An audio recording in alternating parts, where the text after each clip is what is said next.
तेरा वचन मेरे पाँवों के लिए दीपक है और मेरे मार्ग का उजियाला है। तेरा वचन मेरे पाँवों के लिए दीपक है। नबी एजिकियल का ग्रंथ अध्याय 37 पद संख्या 21 से 28 तक। प्रभु ईश्वर ये कहता है, मैं इस्राएलियों को उन राष्ट्रों में से इकट्ठा करूंगा जहां वे चले गए हैं। मैं उन्हें चारों दिशाओं से इकट्ठा करूंगा और उन्हें उनकी निजी भूमि वापस ले जाऊंगा। मैं अपने देश में तथा इस्राएल के पर्वतों पर उन्हें एक ही राष्ट्र बना दूंगा और एक ही राजा उन सबों का राजा होगा। वे अब से ना तो दो राष्ट्र होंगे और ना दो राज्यों में विभाजित। वे फिर घृणास्पद मूर्ति पूजा और अधर्म से अपने को दूषित नहीं करेंगे। उन्होंने मेरे साथ कितनी बार विश्वासघात किया, फिर भी मैं उन सब पापों से उन्हें छुड़ाऊंगा और शुद्ध करूंगा। वे मेरी प्रजा होंगे और मैं उनका ईश्वर होऊंगा।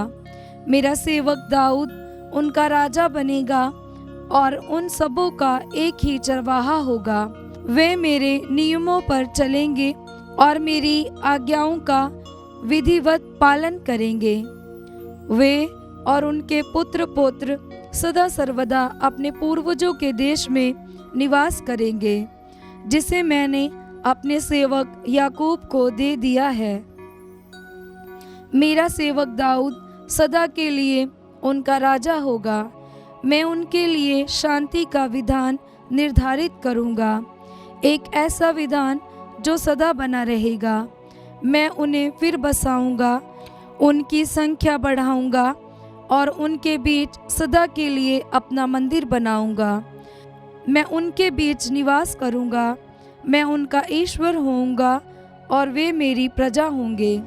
जब मेरा मंदिर सदा के लिए उनके बीच स्थापित होगा, तब सभी राष्ट्र ये जान जाएंगे कि मैं प्रभु हूँ जो इस्राएल को पवित्र करता है।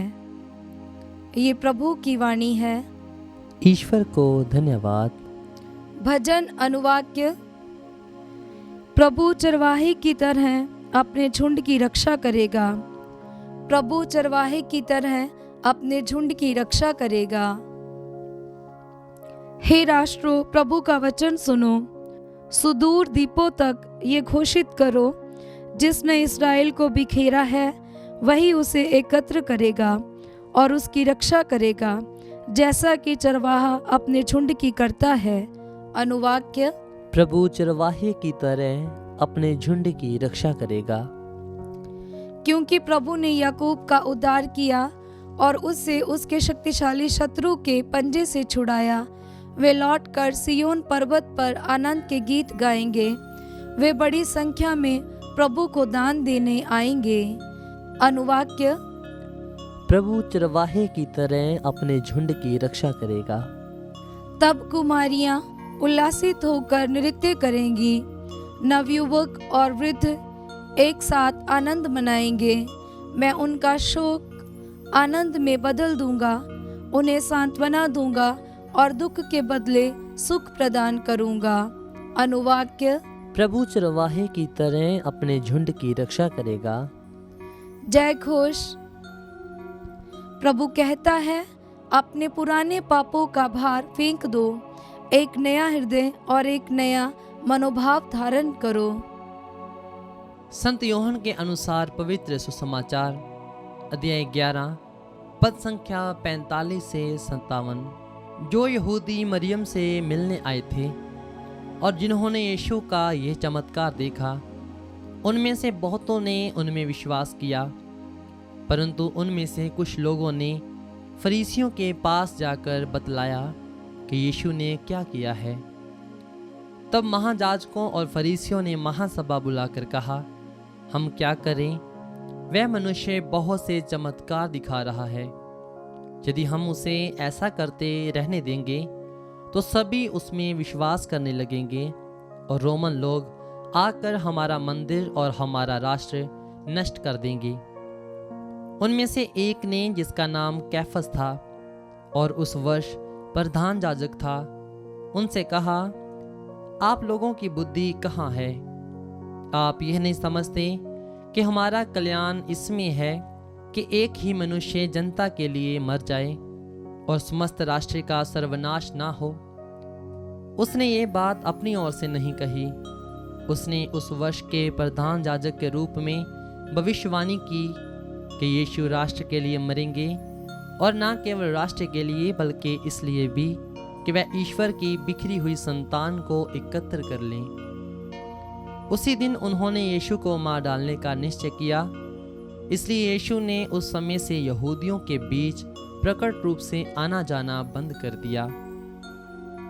वह निर्जन प्रदेश के निकटवर्ती प्रांत के इफ्राइम नामक नगर चले गए और वहीं अपने शिष्यों के साथ रहने लगे। यहूदियों का पास्का पर्व निकट था। बहुत से लोग पास्का से पहले शुद्धिकरण के लिए देहात और यरूशलेम आए थे। वे यीशु को ढूंढते थे और मंदिर में आपस में कहते थे, आपका क्या विचार है? क्या वह पर्व के लिए नहीं आ रहे हैं? महायाजकों और फरीसियों ने यीशु को गिरफ्तार करने के उद्देश्य से यह आदेश दिया था कि यदि किसी व्यक्ति को यीशु का ठिकाना मालूम हो जाए तो वह इसकी सूचना उन्हें दे दें। ये प्रभु का पवित्र सुसमाचार है। ख्रिस्त की जय।